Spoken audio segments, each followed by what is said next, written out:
Are your flashlight batteries charged? Because today we're counting down the 10 best survival horror games you can play on PS5 right now.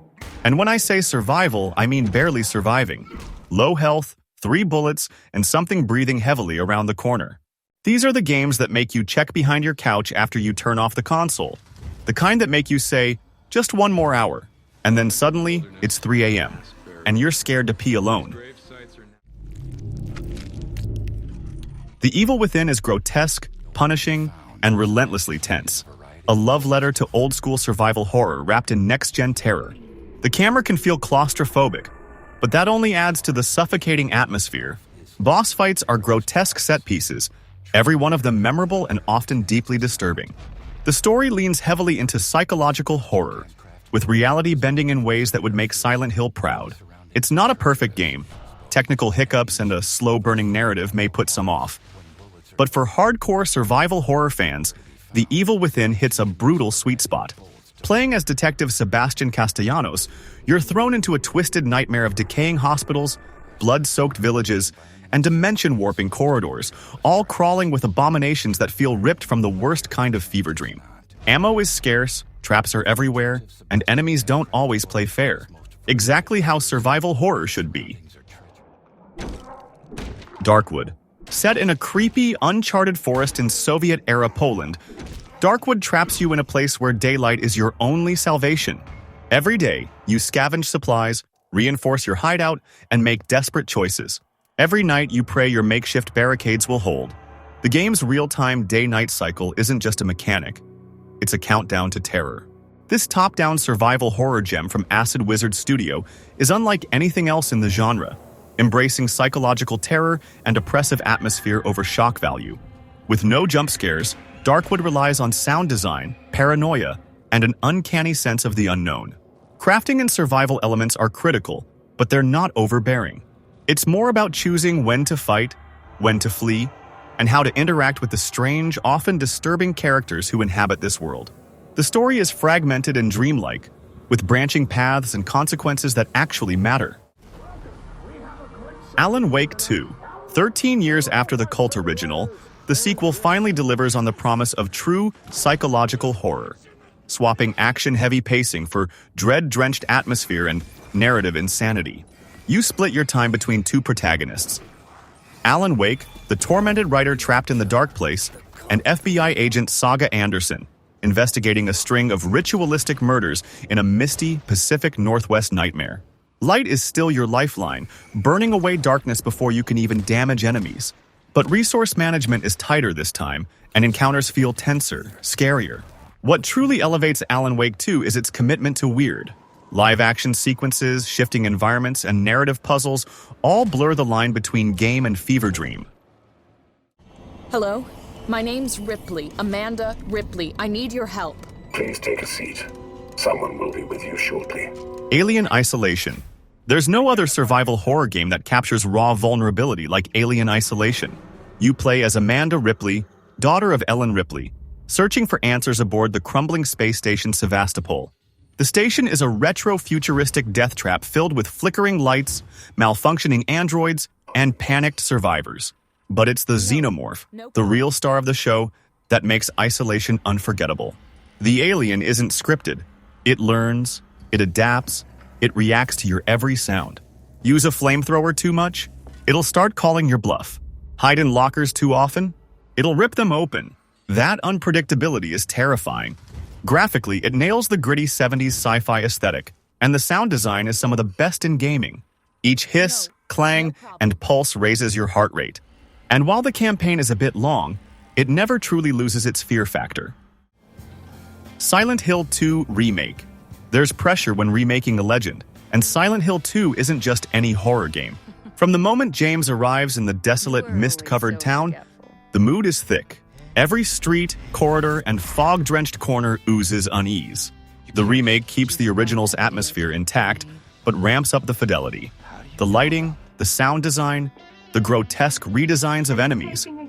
They all serve one purpose, to get under your skin. Combat, often the weakest link in the original, has been revamped. It's more fluid, less clunky, and finally feels like it supports the horror instead of breaking immersion. What makes Silent Hill 2 Remake essential is that it respects the original's soul while daring to reinterpret it. Days Gone had a rocky launch, but time has been kind to Bend Studios' open-world zombie survival game. People don't think this game is survival horror, more like action survival.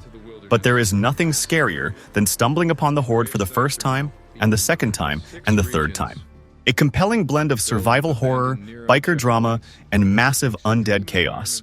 The survival aspect isn't hardcore in a punishing way, but it keeps you on edge. You're always scavenging, always watching the weather. Yes, snow affects enemy behavior. And always listening for that guttural, unmistakable screech of something nearby. What makes Days Gone stand out is its scale. The world is vast, dynamic, and genuinely dangerous. The story surprises too. The hordes behave more like animals than typical zombies. The real kicker? They don't come at you in tens. They come in hundreds. It's not without flaws. Some pacing issues and dated mission structure. But Days Gone is a slow burn gem that rewards patience. Resident Evil Village is like a horror theme park, but in the best way possible. You've got gothic castles, creepy dolls, lichen-infested villages, and bioweapon experiments gone totally off the rails. It's a wild ride. Ethan Winters is back, and somehow even more unlucky than before. His journey through the village is a mix of action, puzzle solving, and what the hell is that thing? Lady Dimitrescu may have stolen the spotlight, but don't sleep on House Beneviento. That section is straight-up psychological horror, and it wrecks you. The variety in gameplay is top tier. One minute you're shooting werewolves, the next you're trapped in a silent nightmare with no weapons. If you're into horror that blends intensity with campy fun, Village delivers hard.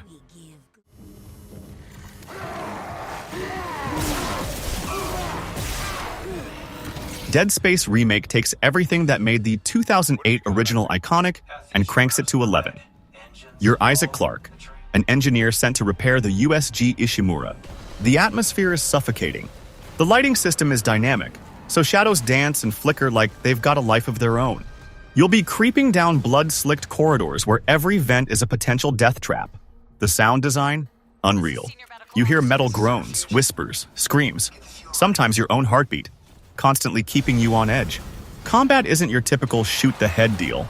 You have to strategically dismember enemies limb by limb using tools like the plasma cutter. What's new? The remake adds full voice acting for Isaac, giving the story actual character weight. Side quests flesh out the Ishimura's downfall, and the game's now fully interconnected. You can backtrack and explore like in Resident Evil 2 Remake. You know, I've never been this close. The Last of Us, Part 1, is the definitive way to experience one of the most emotionally devastating survival horror stories ever made. Environments are ridiculously detailed, facial animations hit harder than a shotgun blast, and it runs smooth at 60 FPS. The level of polish is insane. You play as Joel, a broken man escorting a young girl, Ellie, across a post-pandemic America crawling with infected and even worse humans. The infected are terrifying. Clickers can one-shot you, bloaters soak up your ammo, and human enemies flank you smartly. What makes this game hit differently is the storytelling. If you've never played it, Part 1 is essential. If you have, this remake is worth it just to experience the emotional gut punches all over again in full next-gen glory. This is the gold standard of horror remakes. Resident Evil 2 Remake takes the 1998 classic and rebuilds it into a modern survival horror masterpiece. You play as either Leon Kennedy, a rookie cop, or Claire Redfield, searching for her brother, both trapped in zombie-infested Raccoon City.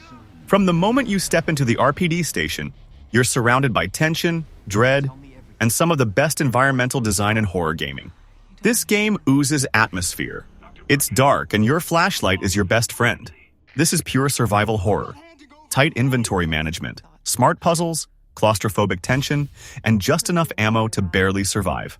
Resident Evil 2 Remake doesn't just honor the original, it surpasses it.